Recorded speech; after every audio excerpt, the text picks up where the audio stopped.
Shalom Avracha, que Hachem vous protège, vous donne la santé, la joie, la prospérité. Chacun il a une mitzvah qu'il a fait dans sa vie. J'ai quelques mitzvot que vraiment, que pour moi c'est les plus grandes mitzvot que j'ai fait dans ma vie. L'histoire déjà je l'ai racontée. Mais la deuxième que j'ai fait, que pour moi c'est une grande mitzvah que j'ai fait, il y avait un rabbin qui est venu chez moi et qui m'a dit que il a des problèmes pour payer les frais du pain que, que le boulanger, chaque jour, il envoie à la yeshiva du pain, et maintenant ça fait presque un an que je ne l'ai pas payé.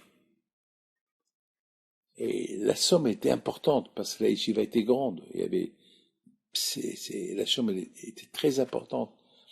Et c'était la somme que j'avais. C'était la somme que j'avais. Et cette somme, moi aussi, je l'avais. J'avais besoin. Et je ne savais pas quoi faire. Et ce rabbin, je le connais. Donc, il m'a dit, tu sais, Rabbi David, grâce à lui, j'ai réussi à ramasser un peu d'argent pour l'électricité.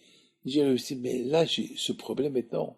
Si j'ai pas l'argent d'ici la semaine prochaine, il ne va plus envoyer le pain, et d'où je vais avoir l'argent? Et je ne sais pas qui demander. Et j'ai commencé à réfléchir. En plus, il me dit, Rabbi David, c'est un prêt. Un prêt. Ça veut dire que si Dieu veut, le jour que j'aurai cet argent, je vous les rends. Mes amis, ça c'est une chose, commencez à réfléchir. D'un côté, j'ai besoin d'argent. De l'autre côté, celui-là, s'il ne paye pas le boulanger, donc le boulanger va arrêter de nous donner du pain. Et les 200 élèves, ils vont manger quoi? 200 élèves, Bléanara, matin, après-midi et soir, c'est beaucoup de pain, c'est beaucoup de baguettes. Je ne savais pas quoi faire. Et mes amis, je me suis rappelé d'une histoire de Rabbi Haim Pinto, comment Rabbi Haim Pinto, Alaba Shalom, du sacrifice qu'il faisait pour aider ceux qui n'ont pas les moyens. J'ai dit, bon, c'est pas grave, je vais les donner. Et c'est ce que j'ai fait. Mes amis, c'était un prêt. Mais après quelques années, j'ai vu qu'il ne les a pas rendus, je lui ai pardonné. Je lui ai pardonné. Aujourd'hui, ce grand rabbin, il est mort. Et encore le jour de son enterrement, j'ai bien dit que cet argent que je lui ai prêté, je lui ai pardonné. Bien sûr, mes amis, que c'est pas qu'il a fait exprès. C'est passé à l'oubli parce que lui, il a cru que son fils, il devait s'en occuper pour me les rendre. Et le fils, il a cru que son père, il devait me les rendre. Alors, chacun, il a cru, mais de toute façon, après l'enterrement du Rav, et là j'ai été présenter les condoléances à son fils, je lui ai dit, ce que j'ai prêté à ton papa il y a quelques années pour payer le pain, je lui pardonne. Alors là, mes amis, vous ne pouvez pas imaginer la joie que j'ai eue, que j'ai fait, cette mitzvah que j'ai fait il y a longtemps, que j'ai sauvé une yeshiva. Aujourd'hui, c'est une yeshiva qui est très connue. Et Baruch Hashem, mon plaisir c'est Baruch Hashem, j'ai aidé une yeshiva à continuer. Mes amis, il y avait une fois, Rav Shach qui raconte, une fois il y a un pauvre qui est venu chez Rabbi Yoel Misatmar, le Admo de Satmar, un grand tzaddik. Il est enterré en Amérique. Et il vient chez lui, alors, il vient chez lui un pauvre, mal habillé, et ce pauvre, il a commencé à pleurer, à pleurer. le rabbin lui dit, qu'est-ce que tu as?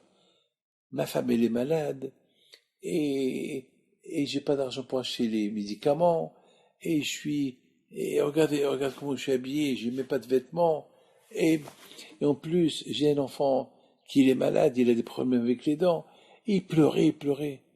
Le Rebbe Misatmar, il a eu de la peine pour lui, qu'est-ce qu'il fait?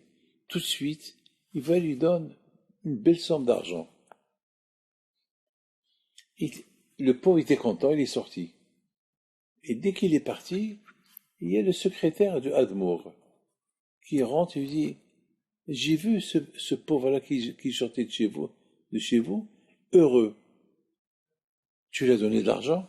Dit le pauvre. Alors le rabbi Missat lui dit, le pauvre, sa femme, il est gravement malade, son fils, il a des problèmes avec les dents, et il n'a pas d'argent, il n'a pas de acheter les médicaments, il veut envoyer sa femme chez le médecin.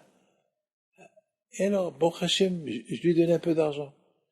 Alors le secrétaire lui dit, mais c'est un menteur. Sa femme, elle est en bonne santé. Ses enfants, ils sont en bonne santé. Il est venu prendre l'argent de chez toi. Le rabbi Missatma, il entend ça, et il a commencé à danser. Il lui dit, pourquoi tu danses? Il dit, je suis très content que sa femme, elle n'est pas malade. Regardez, il t'a dit comment ils sont.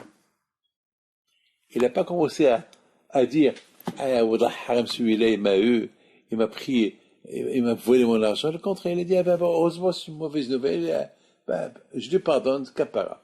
Mes amis, dans la vie, il faut toujours avoir un bon cœur. C'est tout. Que Dieu vous protège, vous donne la santé. Amen, amen, amen. Amen, amen, amen.